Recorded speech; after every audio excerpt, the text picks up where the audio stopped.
హల్లెలూయా. దేవుని పరిశుద్ధ నామమునకు మహిమ కలుగునుగాక. దేవుని నామానికి స్తోత్రాలు. కొనసాగిస్తున్నా దేవుని వాక్యాన్ని మేము ధ్యానం చేసుకున్నాము. పరిశుద్ధ గ్రంథం నుండి మార్కు రాసిన శుభవార్త 5వ అధ్యాయము. మార్కు రాసిన శుభవార్త 5వ అధ్యాయము 42వ వచనాన్ని చదువుకున్నాం. వెంటనే ఆ చిన్నది లేచి నడవసాగాను. ఆమె 12 సంవత్సరముల ప్రాయము గలది. వెంటనే వారు బహు విస్మయముందిరి. దేవుని నామానికి స్తోత్రాలు. అలాగే 2వ అధ్యాయము మార్కు సువార్త 2వ అధ్యాయము 12వ వచనాన్ని కూడా చదువుకున్నాం. తక్షణమే వారు లేచి పరుపెత్తుకొని వారందరి ఎదుట నడిచి పోయిన కనుక వారందరూ ఈ భ్రాంతి నుండి మనం ఇలాంటి కార్యములను ఎన్నడూ చూడలేదని చెప్పుకొనుచు దేవుని మహిమపరిచిరి. దేవునికి స్తోత్రం. హల్లెలూయా. అలాగే మత్తయి సువార్త 22వ అధ్యాయము, మత్తయి సువార్త 22వ అధ్యాయము 21, 22 వచనాలు చూద్దాం. 22వ అధ్యాయము 21, 22 వచనాలు. అందుకు ఆయన, అలాగైతే కైసరుని కైసరుకును, దేవుని దేవునికి చెల్లించుడని వారితో చెప్పింది. వారి మాట విని ఆశ్చర్యపడి ఆయనను విడిచి వెళ్ళిపోయిరి. దేవునామానికి స్తోత్రాలు. మరొక వాక్య భాగాన్ని మనం చదువుకున్నాము. అదే మత్తయి సువార్త 9వ అధ్యాయము 32, 33 వచనాలు చదువుకున్నాము. 32, 33 వచనాలు. యేసును ఆయన శిష్యులను వెళ్ళుచుండగా కొందరు దయ్యము పట్టిన ఆ యొక్క మోగవాని ఆయన యొద్దకు తీసుకొని వచ్చిరి. దయ్యము వెళ్ళగొట్టబడిన తరువాత ఆ మోగవాడు మాట్లాడగా జనసమూహము ఆశ్చర్యపడి, ఇశ్రాయేలులో ఇలాగూ ఎన్నడూ కనుగొనలేదని చెప్పుకొనిరి. దేవుని నామానికి స్తోత్రం. మరొక వాక్య భాగాన్ని కూడా చదువుకుందాం. 15వ అధ్యాయము మత్తయి సువార్త 15వ అధ్యాయము 31వ వచనాన్ని చదువుకుందాం. 15వ అధ్యాయము 31వ వచనం. మోగవారు మాట్లాడుటయు, అంగహీనులు బాగుపడుటయు, కుంటివారు నడుచుటయు, గుడ్డివారు చూచుటయు జనసమూహము చూసి ఆశ్చర్యపడి ఇశ్రాయేలు దేవుని మహిమపరిచిరి. దేవుని నామానికి స్తోత్రాలు.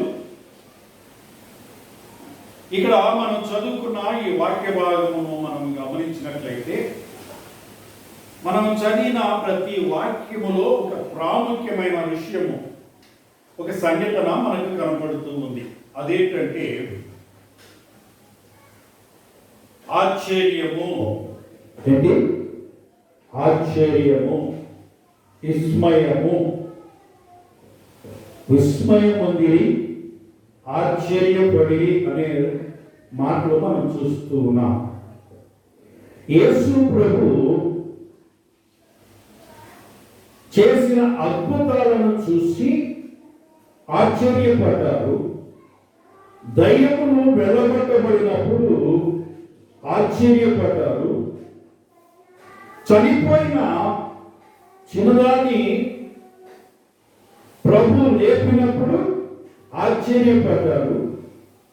వారు అడిగిన ప్రశ్నకు జవాబు చెప్పినప్పుడు ఆశ్చర్యపడ్డారు. అంటే యేసు ప్రభు చేసిన ప్రతి కార్యము ప్రజలకు ఎలా ఉన్నది? ఆశ్చర్యముగా ఉన్నది. దేవునికి స్తోత్రం, హల్లెలూయా.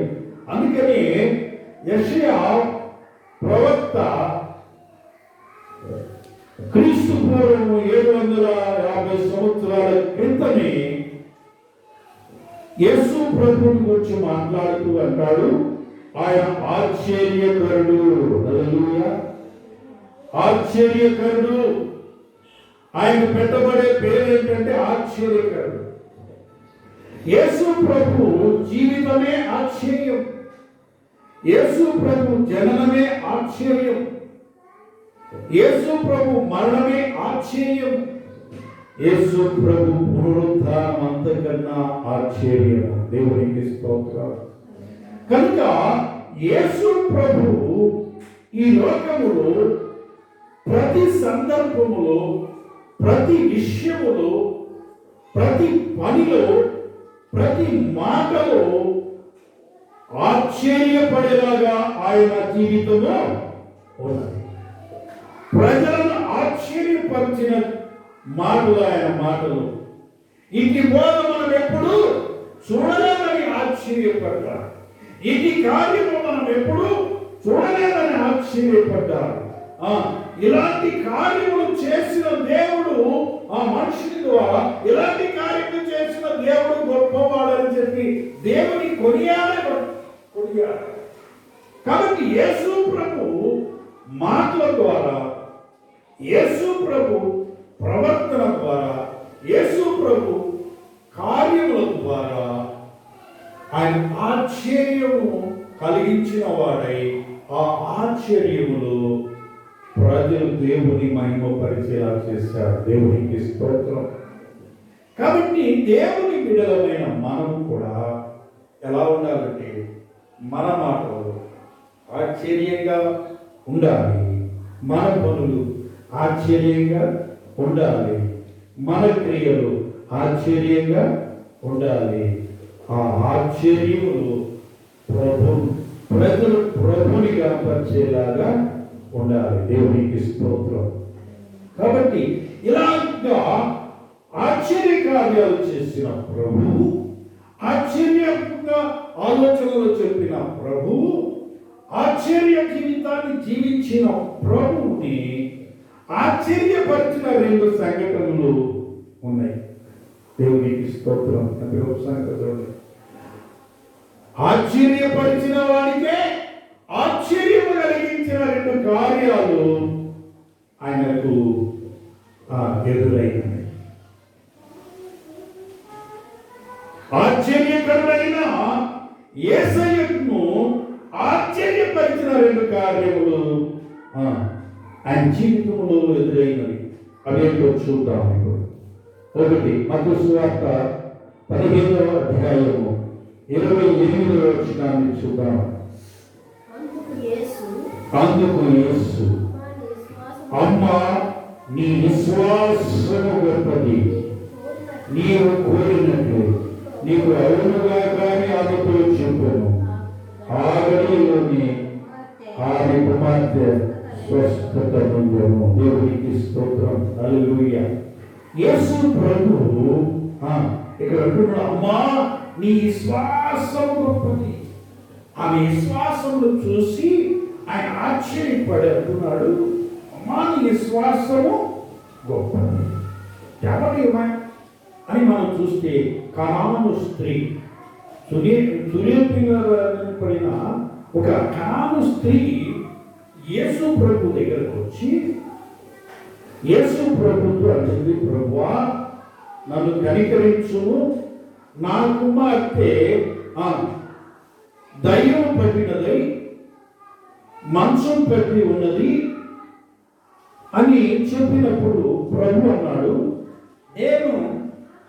దేవుడు నన్ను ఇశ్రాయేలీయుల యొద్దకే నన్ను తండ్రి పంపించాడు. వేరే వారి వద్దకు నన్ను పంపించలేదు అని చెప్పాడు. అంటే మరలా అడిగిందాన్ని, నన్ను కరుణించయ్యా.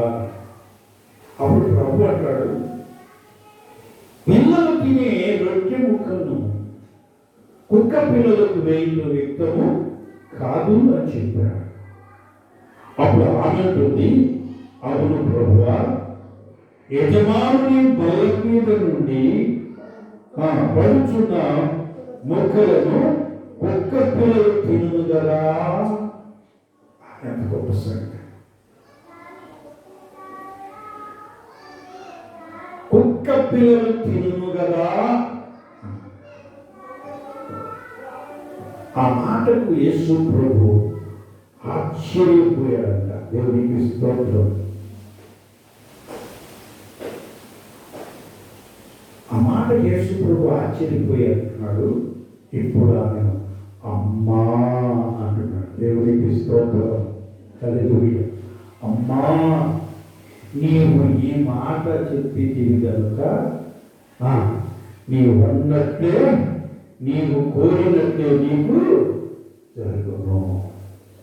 ఎందుకంటే నీ విశ్వాసం గొప్పది. నీ విశ్వాసము నన్ను ఆశ్చర్యపరిచింది. నీ విశ్వాసం గొప్పది. నేను నిన్ను కుక్కతో వచ్చిన నీవు ఏమాత్రమును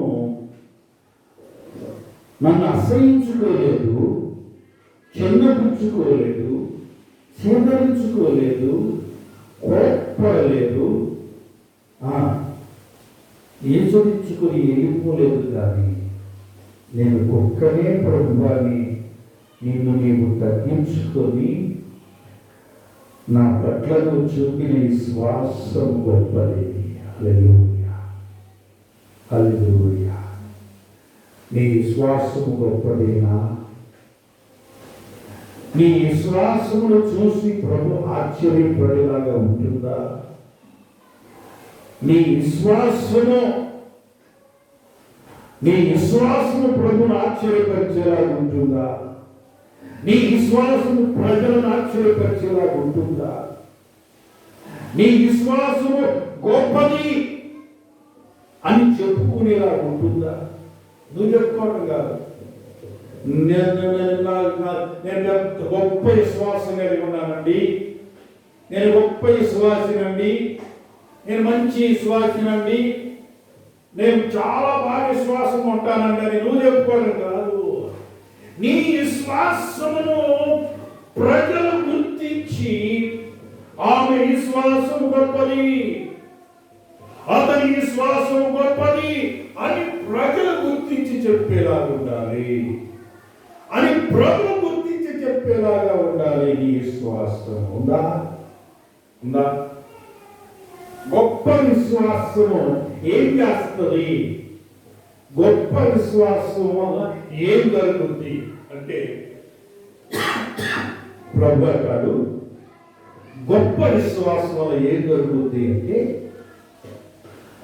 నీవు ఏది కావాలంటే అది జరుగుతుందట. దేవునికి స్తోత్రం. గొప్ప విశ్వాసం వల్ల ఏం జరుగుతుందట? నీవు ఏం కావాలంటే అది జరుగుతుందట. దానికి ఒకటే చెప్పాడు ఆయన, నువ్వు సందేహించకుండా నువ్వు అడిగితే తప్పకుండా జరుగుతుంది. అది ఎలాంటిదైనా సరే, అది ఎంత గొప్ప కార్యమైనా సరే, అది ఎంత గొప్ప సమస్య అయినా సరే, సందేహపడకుండా నువ్వు అడిగితే జరుగుతుంది. సందేహము లేని విశ్వాసము గొప్ప విశ్వాసం.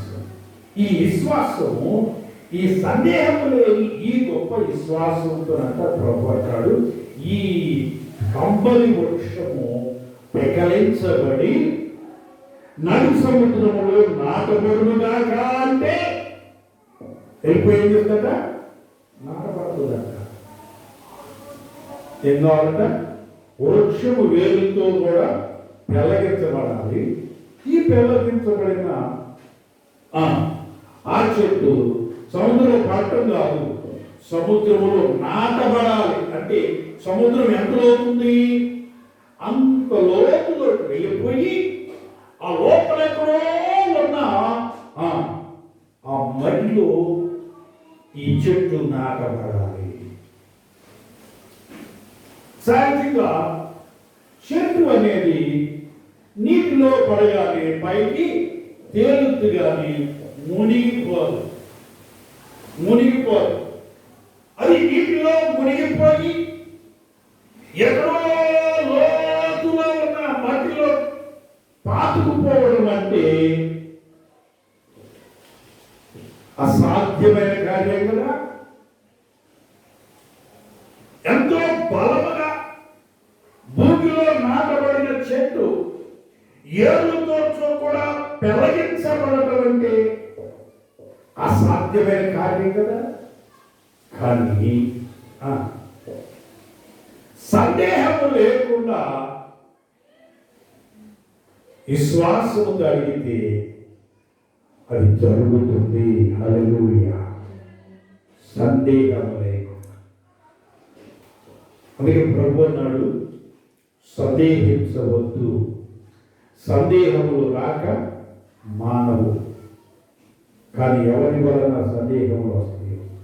ఎవడు సందేహిస్తాడో వాడి మెడకు తిరగటక రాయి కట్టి మీద సముద్రం పడవేయడానికి మేలు. సందేహం అంటే ఏంటి? ఆటంకం.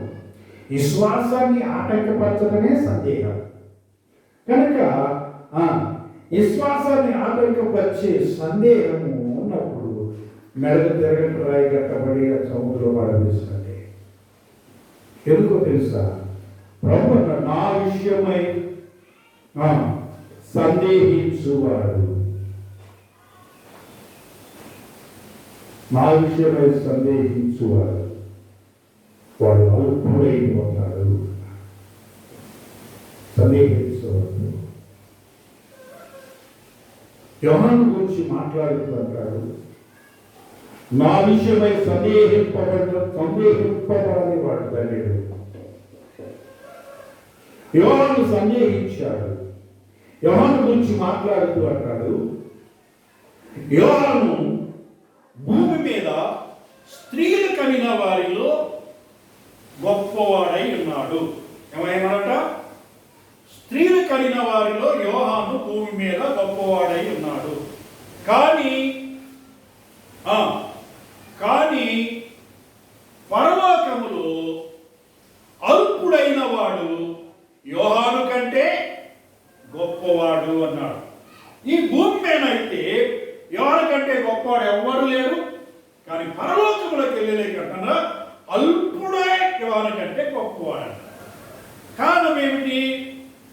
యోహాను యేసు ప్రభు విషయమై సందేహపడ్డాడు కనుక సందేహం అనేది ఎంత భయంకరమైనదంటే నిన్ను అత్యున్నతమైన స్థానం నుంచి అధపాతాళానికి త్రోసివేసేదే సందేహం. అందుకనే ప్రభు అంటాడు, సందేహం లేకుండా నీవు ఏది అడిగితే అది నీకు ఇవ్వబడుతుంది. కనుక ఈమె సందేహించకుండా అడిగింది కనుక నీవు ఈ మాట చెప్పావు గనక అమ్మా నీ విశ్వాసము గొప్పది, నువ్వు కోరుకున్నట్లు అవునుగా అని చెప్పాడు. అప్పుడే ఆ క్షణముని ఆమె కుమార్తె స్వస్థత పొందింది. దేవునికి స్తోత్రం. హల్లెలూయా. రెండవ విషయాన్ని చూద్దాం. యేసు ప్రభుని ఆశ్చర్యపరిచిన రెండవ సంఘటన లూకాసు వార్త 7వ అధ్యాయము. లూకాసు వార్త 7వ అధ్యాయము 9వ వచనాన్ని చూద్దాం. లూకాసు వార్త 7వ అధ్యాయము 9వ వచనం.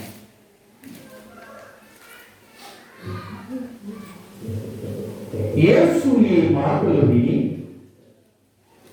అతని గురించి ఆశ్చర్యపడి అతని వెంట వచ్చుచున్న జనసమూహం వైపు తిరిగి, ఇశ్రాయేలీయులు ఎంత గొప్ప విశ్వాసము నేను చూడలేదని వారితో చెప్పెను.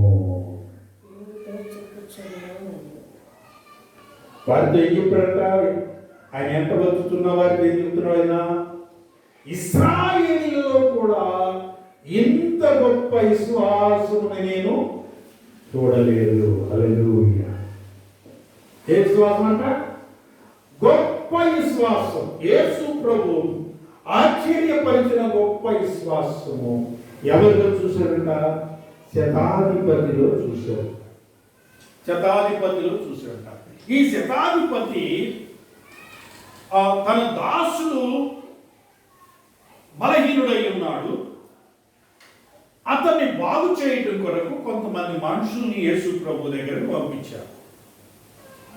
ఆ యేసు ప్రభు దగ్గరకు వచ్చిన మనుషులు యేసు ప్రభుతో ఏం చెప్తున్నారంటే, అయ్యా, ఈ శతాధిపతి చాలా మంచివాడు, గొప్పవాడు.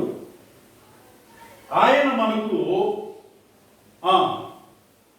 సమాజ మందిరమును ఆయన సొంత డబ్బులతో నిర్మించిన వాడు, ఎవరికి ఏ ఇబ్బంది వచ్చినా సహాయం చేసేవాడు, మంచి దైవభక్తి కలిగిన వాడు, మరి ప్రాముఖ్యంగా నీ ద్వారా సహాయము పొందడానికి అతడు యోగ్యుడు అని యేసు ప్రభుతో చెప్పి యేసు ప్రభుని తీసుకెళ్ళడానికి ప్రయత్నం చేశారు. అప్పుడు వారు చెప్పిన మాట ప్రకారంగా యేసు ప్రభు వారితో కూడా బయలుదేరి వెళ్ళారు. వెళుతూ ఉండగా ఆ ఇంటి దగ్గరకు రావడంతోనే ఆ శతాధిపతి అక్కడ ఉన్న మరొక పనివాడిని ముందు పంపించి వారితో ఈ మాటలు చెప్తున్నాడు. ఏమనంటే, నీవు వెళ్ళి, అయ్యా, నీవు నా ఇంటిలోకి రావడానికి నేను యోగ్యుడను కాను, నేను నీ యొద్దకు రావడానికి కూడా నేను యోగ్యుడనని అనుకోవటం లేదు.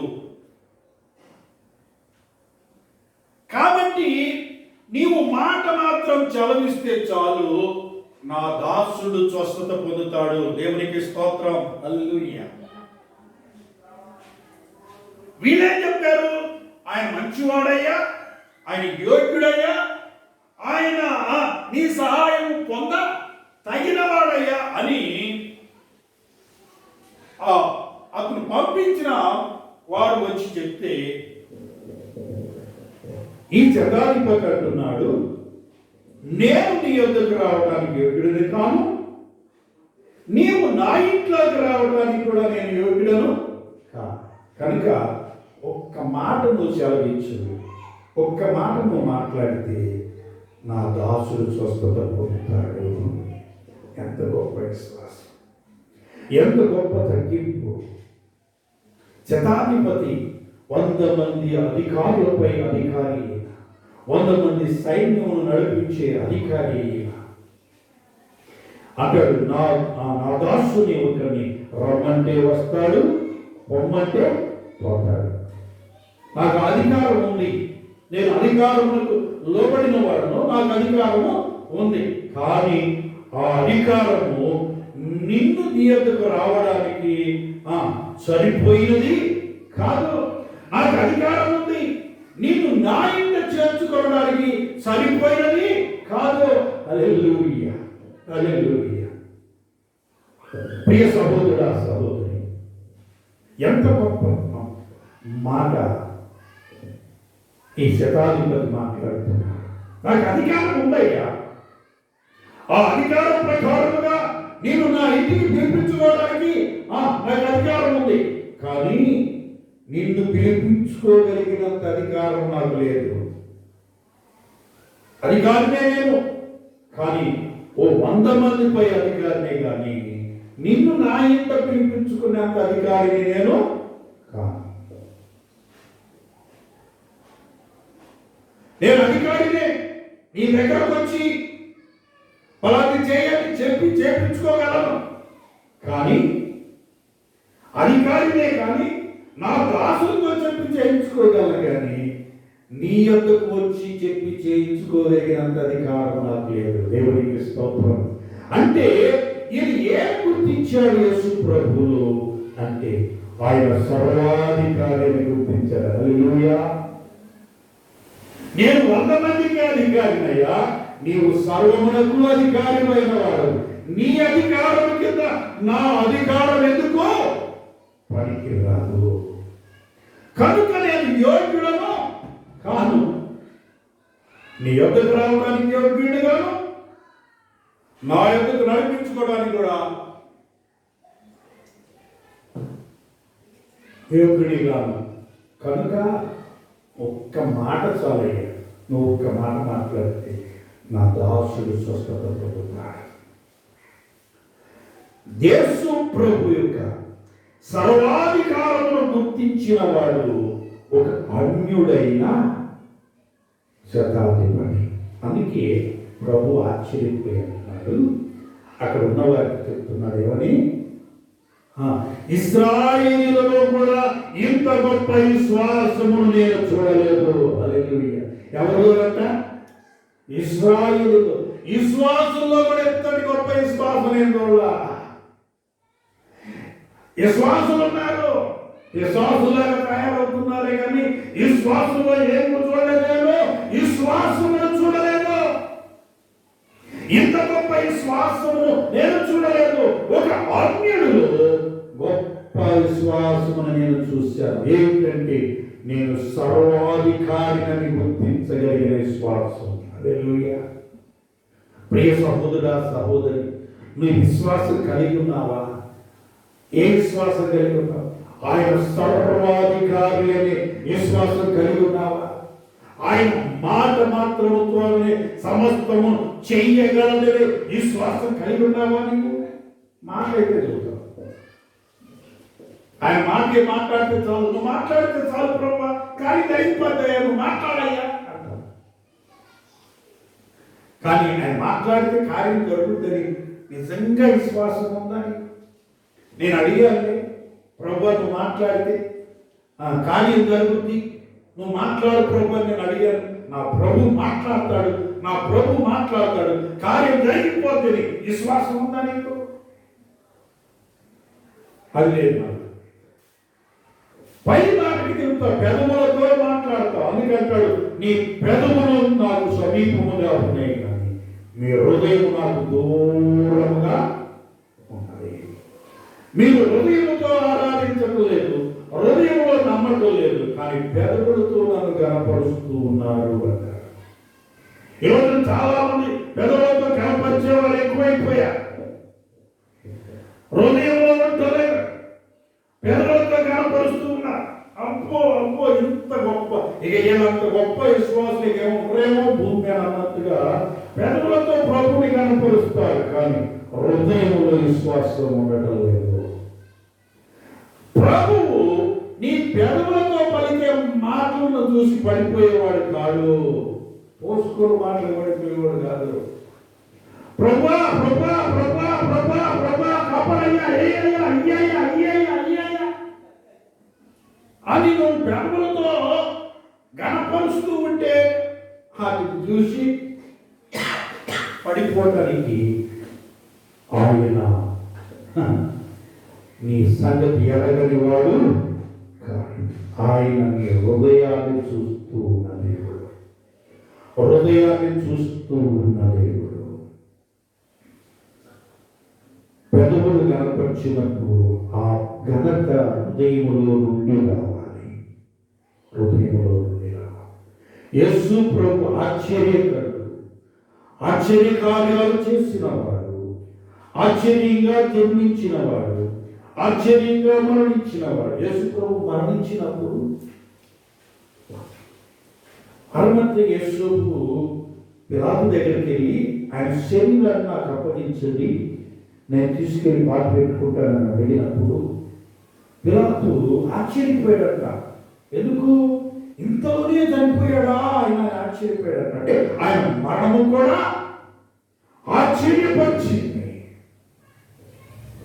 ఆయన జన్మ ఆశ్చర్యము, ఆయన జీవితం ఆశ్చర్యము, ఆయన మాటల ఆశ్చర్యము, ఆయన పనుల ఆశ్చర్యము, ఆయన మరణం ఆశ్చర్యము, ఆయన పునరుత్థానం ఆశ్చర్యము. అందుకే ఆయన ఆశ్చర్యకరుడయ్యాడు. దేవునికి స్తోత్రం. ఈ ఆశ్చర్యకరుణ్ణి ఆశ్చర్యపరిచిన సంఘటనలు ఏంటంటే ఆశ్చర్యకరమైన విశ్వాసము ఇద్దరు అన్యజనులు చూపించారు. దేవునికి స్తోత్రం. ఒక కనాను స్త్రీ చూపించిన విశ్వాసము, ఒక శతాధిపతి చూపించిన విశ్వాసము యేసు ప్రభుని నిజంగా ఆశ్చర్యపరిచింది. ప్రియ సహోదరుడా, సహోదరి, నేను విశ్వాసని, నేను సీనియర్ని, నేను ఎప్పటి నుంచో ప్రభుని నమ్ముకున్నాను, ఎప్పటి నుంచో ప్రభుని ఉంటున్నాను, నేను అన్ని సంవత్సరాలు సీనియర్, ఇన్ని సంవత్సరాలు సీనియర్ని, మా తాత తరాల నుంచి మేము ఉన్న వాళ్ళము అని డబ్బాలు పెట్టుకుంటున్నా. నీ విశ్వాసం ఎలాంటిది? నీ విశ్వాసం ఎలాంటి? డబ్బా కొట్టుకునే విశ్వాసమా, లేక ప్రభుని ఆశ్చర్యపరిచే విశ్వాసమా? ఆశ్చర్యకరుని ఆశ్చర్యపరిచిన విశ్వాసము ఆ యొక్క కనాను స్త్రీ, శతాధిపతి. మరి నీ విశ్వాసము కనీసం నీ పక్కన ఉన్న వారిని ఆశ్చర్యపరుస్తుందా? నీ విశ్వాసము ఆలోచించే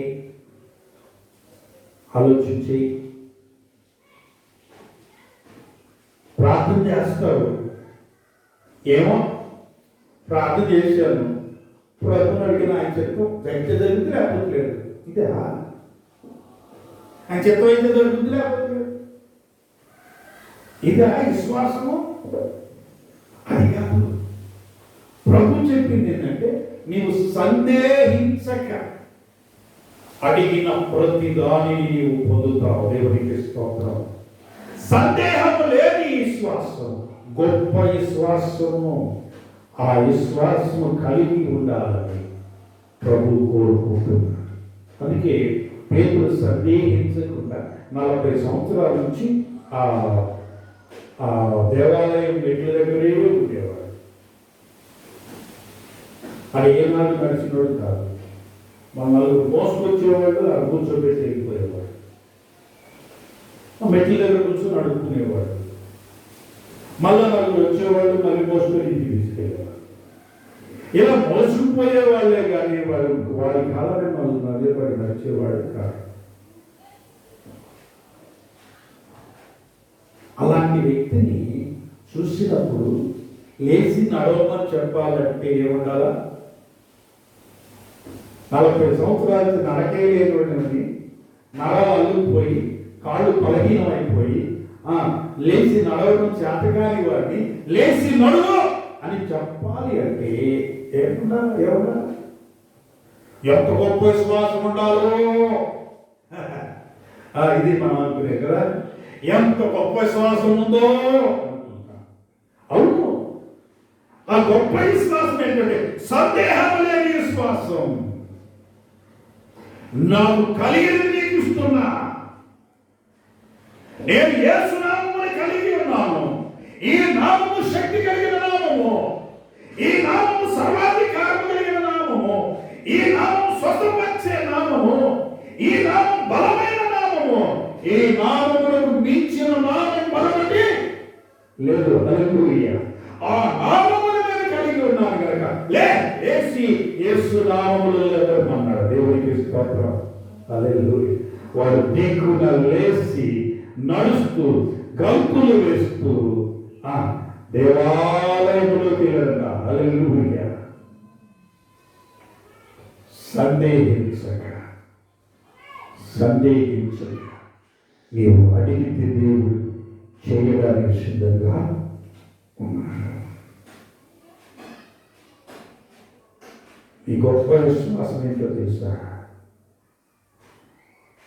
ఆయన గొప్ప సాక్ష్యం అండి, ఆయన గొప్ప విశ్వాసం అండి, ఆయన ప్రార్థన గొప్ప ప్రార్థన అండి. అంటే కొంతమంది ఎక్కువసేపు ప్రార్థన చేస్తే గొప్ప ప్రార్థన అనుకుంటారు. ఆయన ఎప్పుడు ప్రార్థన ఉంటాడు. ఎంత ప్రార్థన పరుడు, గొప్ప ప్రార్థన పరుడు. నిజమే. ఎంత ప్రార్థన పరుడైనను, ఎన్ని గంటలు ప్రార్థన చేసిన వాడైనను విశ్వాసం లేదు ప్రార్థనకు జవాబు ఉండదు. విశ్వాసంతో ప్రార్థన చేయాలి. అది గొప్ప ప్రార్థన. ఆ వ్యక్తి గొప్ప ప్రార్థనాపరుడు, ఆ వ్యక్తి గొప్ప ప్రార్థనాపరురాలు. అర్థమైందా?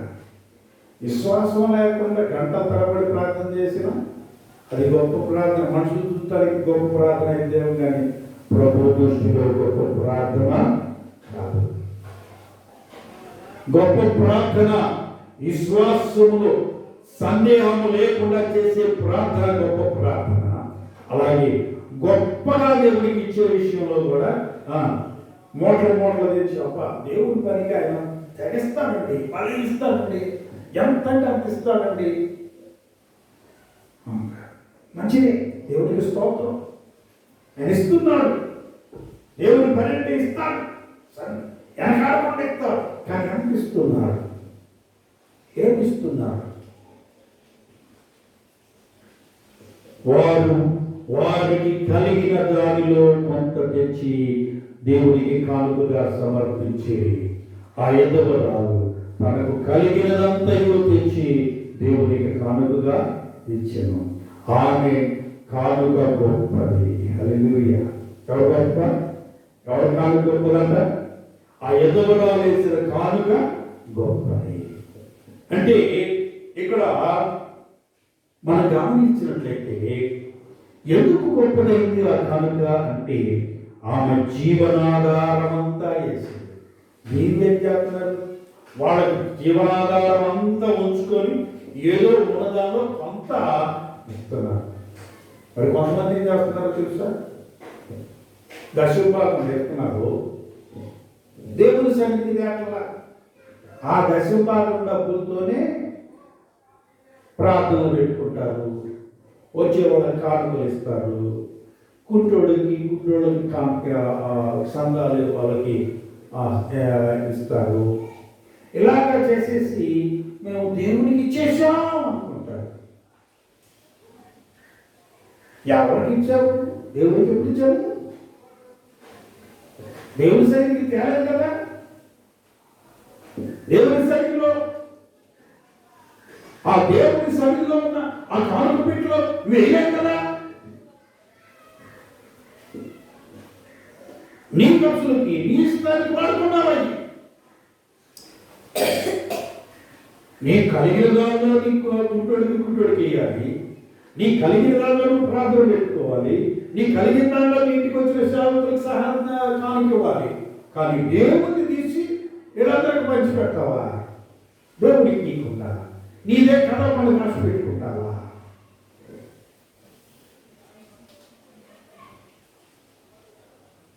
కొంతమంది దశభాగం చేస్తారు, కానీ ఆ దశభాగం వారి కొరకు కడుపు కట్టుకొని కన్నీరు గార్చి ఒకరించి రాత్రి భాగంలో కన్నీరు గార్చి ప్రార్థన చేస్తూ వారి కొరకు ప్రయాసపడుతున్న సేవకుడికి ఎవరు టీవీలో చెప్పి టీవీలో కనపడుతున్న వాళ్ళకి బ్రహ్మాండం పంపించేస్తారు. జాగ్రత్త, అది మంచి పద్ధతి కాదు. అది నీకు శాపమే కానీ ఆశీర్వాదం అవ్వదు. నీ కొరకు ప్రయాసపడుతున్న నీ ఆత్మీయ తండ్రిని పసుపు పెట్టి ఎవరు టీవీలో ఉన్న విమానం జరపడంలో వాళ్ళకి పంపిస్తావా?